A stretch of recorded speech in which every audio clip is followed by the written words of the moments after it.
Welcome to American Pulse and Paranormal, the channel that takes you on journeys into the worlds of mystery and fear. Today, we have an intriguing story narrated by Michael, an American tourist who visited Edinburgh Castle. For the best experience, we recommend wearing headphones.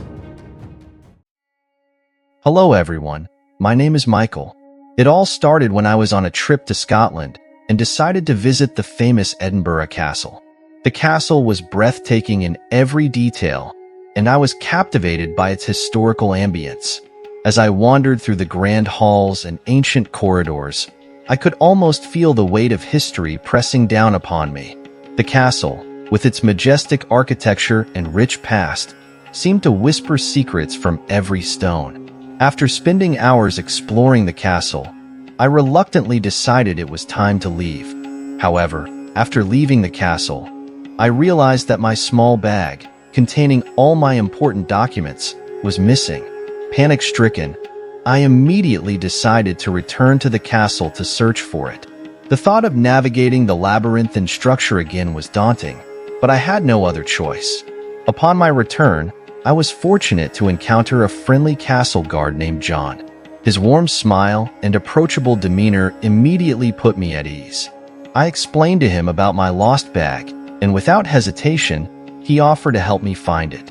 We walked together towards the lost and found section of the castle, and as we did, I couldn't help but notice the eerie atmosphere that had settled over the place.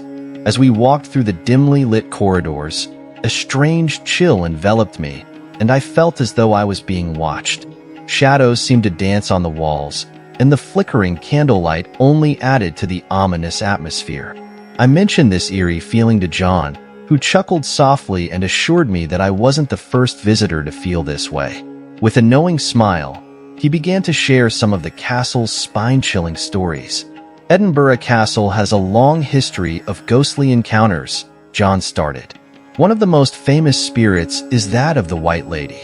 She was the wife of a castle guard, falsely accused of treason and executed within these very walls. She is often seen wandering the corridors at night, her eyes filled with sorrow and betrayal, seeking justice. Intrigued but slightly unnerved, I listened intently as John continued. Then there's the story of the wizard prisoner. He was promised a pardon if he could escape using his magical abilities. After several failed attempts, he was found dead in his cell. They say his spirit still lingers here, trying to escape even in death. By the time we reached the lost and found section, my curiosity had grown. John handed me my bag, and I thanked him profusely. Grateful for his help, I felt an unexpected bond forming between us. As I took my bag, I couldn't shake the feeling that this was just the beginning of a much deeper connection to the castle's haunted past. Would you like to join me for a warm drink? John asked, sensing the chill in the air. I can tell you more about the castle's eerie tales. I agreed, eager to learn more about the castle's haunted past. We found a cozy spot in one of the castle's less frequented chambers and settled down with our drinks. The room was filled with antique furniture and tapestries that seemed to come alive in the flickering candlelight. As the warmth of the drink spread through me, I felt a strange mixture of comfort and unease. John began to share more stories, each one more unsettling than the last. There's a legend about a drummer boy whose ghost is said to warn of impending danger, John said. He was beheaded during a siege, and ever since, his drumming can be heard echoing through the castle when something bad is about to happen. As he spoke, I couldn't shake the feeling that we weren't alone. The shadows in the room seemed to move with a life of their own, and the air was thick with an unexplainable tension. I mentioned this to John, who nodded knowingly. This castle has seen centuries of bloodshed and betrayal. It's no wonder that some souls have not found peace. Our conversation continued late into the night, with John recounting tales of ghostly apparitions, unexplained noises, and mysterious events that had been witnessed by countless visitors and staff members over the years. One particular story stood out, the haunting of the dungeons. During the castle's dark history, many prisoners were held in the dungeons under terrible conditions, John explained. One of the most infamous prisoners was Janet Douglas, Lady Glamis. She was falsely accused of witchcraft and burned at the stake. It's said that her anguished spirit still roams the castle, seeking vengeance. The more stories John shared, the more I felt the weight of the castle's haunted history pressing down on me. It was as though the walls themselves were whispering the secrets of the past. Despite the fear that was beginning to take hold, I couldn't help but be fascinated by the tales of the castle's spectral inhabitants. The night wore on, and the flickering candles cast long, wavering shadows across the ancient stone walls. John's voice, filled with a mixture of reverence and trepidation, painted vivid pictures of the castle's haunted history. He spoke of the ghostly piper, whose mournful tunes could be heard drifting through the corridors on misty nights. Legend had it that he had disappeared while exploring the underground tunnels and had never been seen again. Then there was the story of the headless drummer. John recounted how his ghostly drumming had been heard by numerous visitors and staff, often preceding significant events or changes within the castle. The haunting rhythm of the drumbeats seemed to echo through the ages, a chilling reminder of the castle's turbulent past. As John continued, I found myself drawn deeper into the narrative. The castle, with its imposing architecture and storied history, seemed to come alive with the tales of its ghostly inhabitants. I could almost see the figures he described, their spectral forms moving silently through the dimly lit halls. Despite the growing sense of unease, I couldn't tear myself away from the stories. Each one added a new layer of intrigue and mystery to the castle's already rich tapestry of history. John spoke of the ghostly Highlander, a soldier who had fallen in battle and whose spirit still roamed the grounds, searching for his lost comrades. His presence was often marked by the sound of his heavy boots on the stone floors and the faint scent of heather in the air. And then there was the tale of the spectral child. John described how the ghost of a young girl, dressed in period clothing, had been seen playing in the castle's courtyards. Her laughter, innocent yet haunting, would echo through the corridors, sending chills down the spines of those who heard it. It was said that she had died tragically within the castle's walls and now remained, eternally searching for her family. As John spoke, I couldn't help but feel a deep sense of connection to the castle and its stories.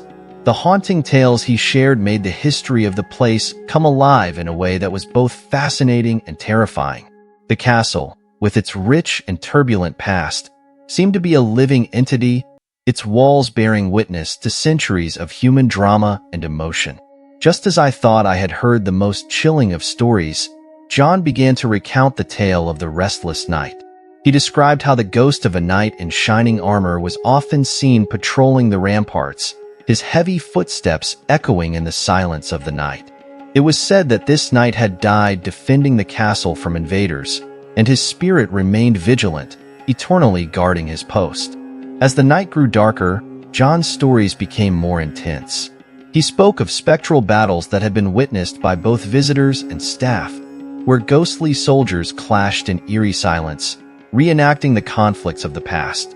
The vivid imagery painted by John's words made the hair on the back of my neck stand on end, and I could almost hear the ghostly shouts and clanging of weapons in the distance.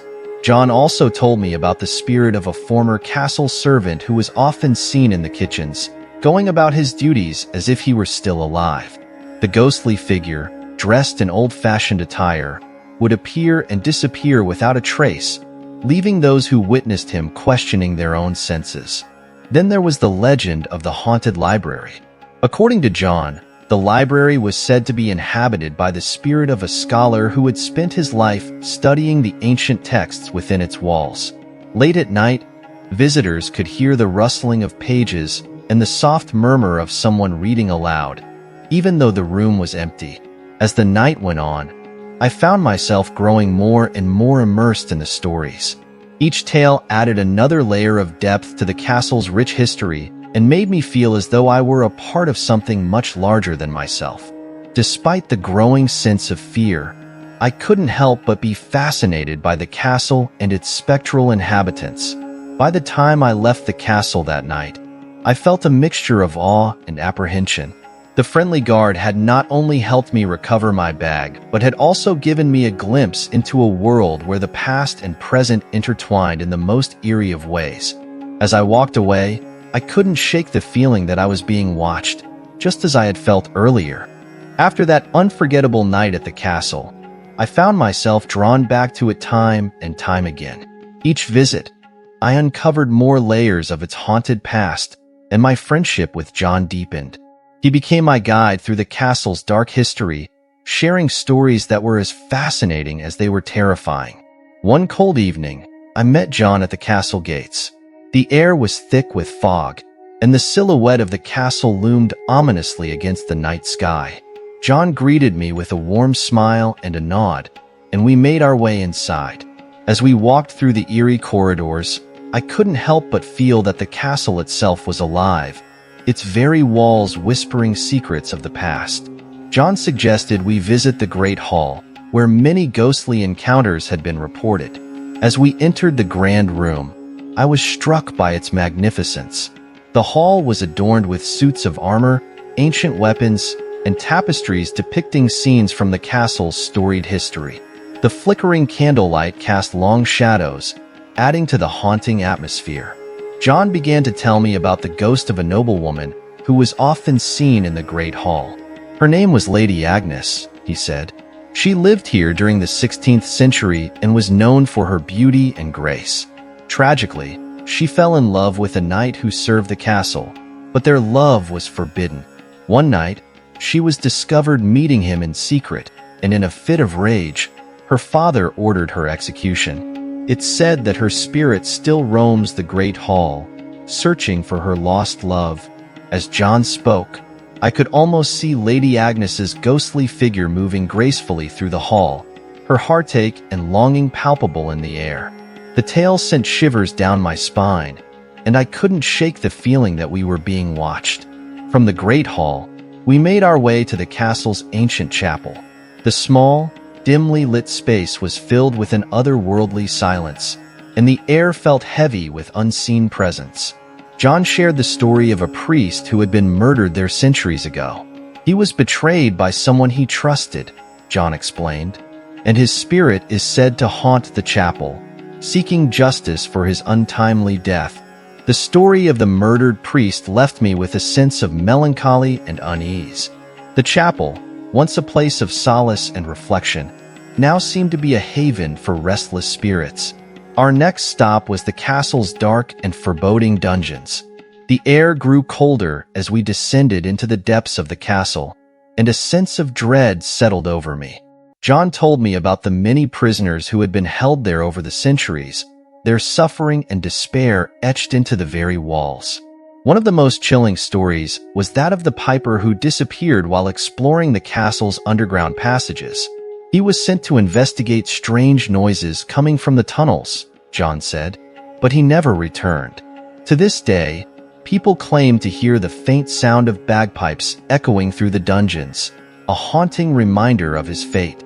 The dungeons were a labyrinth of dark, narrow passageways, and as we navigated through them, I couldn't shake the feeling of being watched. The flickering torchlight cast eerie shadows, and the cold, damp air seemed to carry the whispers of long-dead prisoners. In one of the dungeon cells, John recounted the story of a young woman accused of witchcraft. Her name was Mary, he said. She was imprisoned here and suffered terribly before being executed. Her spirit is said to linger in the dungeons, seeking vengeance for the injustice she endured. As John spoke, I could almost hear the anguished cries of Mary and the other prisoners who had met their grim fate within those walls. The atmosphere was oppressive, and the weight of the castle's dark history seemed to press down on me. As we ascended from the dungeons, I couldn't help but feel a sense of relief, but the eerie feeling never entirely left me. John suggested we visit the castle's ramparts, where many visitors had reported seeing ghostly figures patrolling the walls. As we stood on the ramparts, overlooking the fog-shrouded city below, John began to tell me about the spectral soldiers who were said to guard the castle. They were loyal to the end, he said, and their spirits continue to protect the castle, even in death. One of the most famous sightings was that of a headless horseman, believed to be a fallen knight who had lost his life in battle. "He rides through the night," John said, searching for his lost comrades, his spectral steed galloping silently across the castle grounds. The imagery of the headless horseman, forever bound to the castle, sent shivers down my spine. The combination of the fog, the cold night air, and the ghostly tales made the experience all the more surreal. As we continued our walk along the ramparts, John pointed out a section of the wall where a ghostly Highlander had been seen. "He was a soldier who fought bravely for the castle," John explained. "His spirit is often seen standing guard, his eyes scanning the horizon for any sign of danger." The sense of duty and honor that these spectral soldiers embodied was both awe-inspiring and haunting. It was as if the castle's history was alive, its past inhabitants still playing their roles in the ongoing drama of its existence. As the night wore on, John and I made our way to the castle's library. The room was filled with ancient books and manuscripts, and the air was thick with the scent of old paper and ink. John recounted the story of a scholar who had spent his life studying within the library's walls. "He was passionate about his work," John said, "and it's said that his spirit still lingers here, continuing his studies even in death."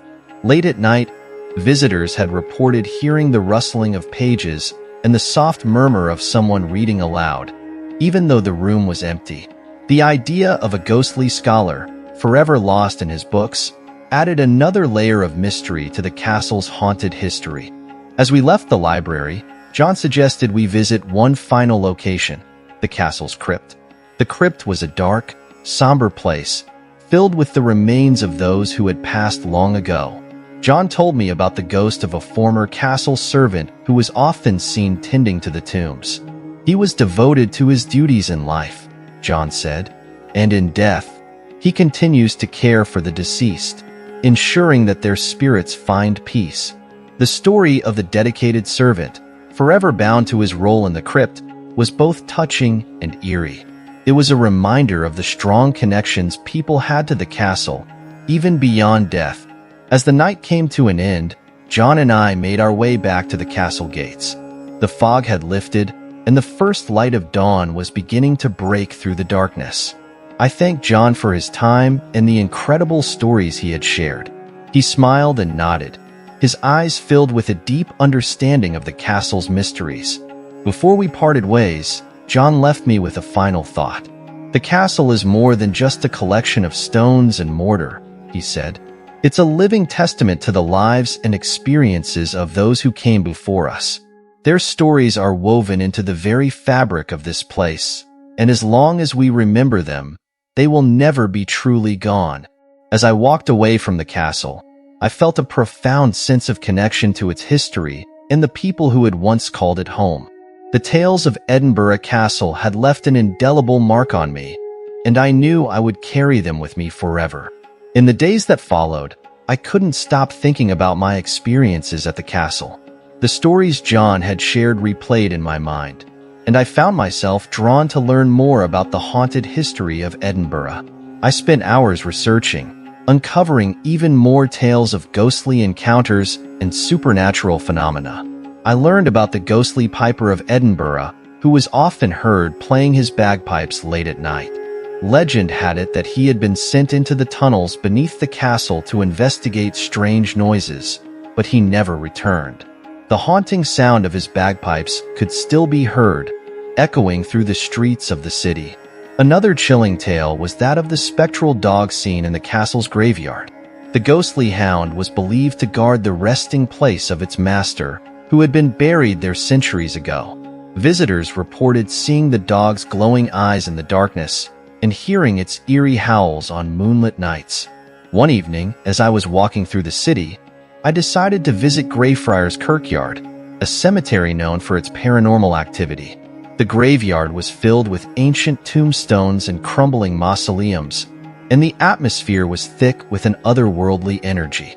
As I wandered among the graves, I felt a sudden chill, and I knew that I was not alone. I recalled the story of the Mackenzie poltergeist, one of the most notorious spirits in Edinburgh. Sir George Mackenzie, known as Bluety Mackenzie, had been a ruthless persecutor during the 17th century. After his death, his tomb became the center. One evening, as I was walking through the city, I decided to visit Greyfriars Kirkyard, a cemetery known for its paranormal activity. The graveyard was filled with ancient tombstones and crumbling mausoleums, and the atmosphere was thick with an otherworldly energy. As I wandered among the graves, I felt a sudden chill, and I knew that I was not alone. I recalled the story of the Mackenzie poltergeist, one of the most notorious spirits in Edinburgh. Sir George Mackenzie, known as Bluety Mackenzie, had been a ruthless persecutor during the 17th century. After his death, his tomb became the center of numerous ghostly encounters. Visitors reported being pushed, scratched, and even knocked unconscious by an unseen force. The area around his mausoleum was known as the Black Mausoleum, and it was said to be a hotspot for paranormal activity. As I stood near the Black Mausoleum, I could feel the oppressive atmosphere and the weight of centuries of history pressing down on me. The stories of ghostly encounters and supernatural phenomena seemed to come to life, and I couldn't shake the feeling that I was being watched by unseen eyes. My visits to Edinburgh and its haunted locations deepened my fascination with the city's ghostly past. Each story, each encounter, added a new layer to the rich tapestry of Edinburgh's history. The haunted tales of Edinburgh Castle and its surroundings left an indelible mark on me, and I knew that these experiences would stay with me forever. Thank you for joining us on this journey through the haunted history of Edinburgh Castle and the ghostly tales of Edinburgh. If you enjoyed this story, please like and subscribe to our channel, American Pulse and Paranormal. We value your feedback and look forward to hearing your thoughts and experiences in the comments below. Your support helps us continue to bring you more spine-chilling tales and mysterious adventures. Until next time, take care and keep an eye out for the unknown. And remember, the past is never truly gone. It lives on in the stories we tell,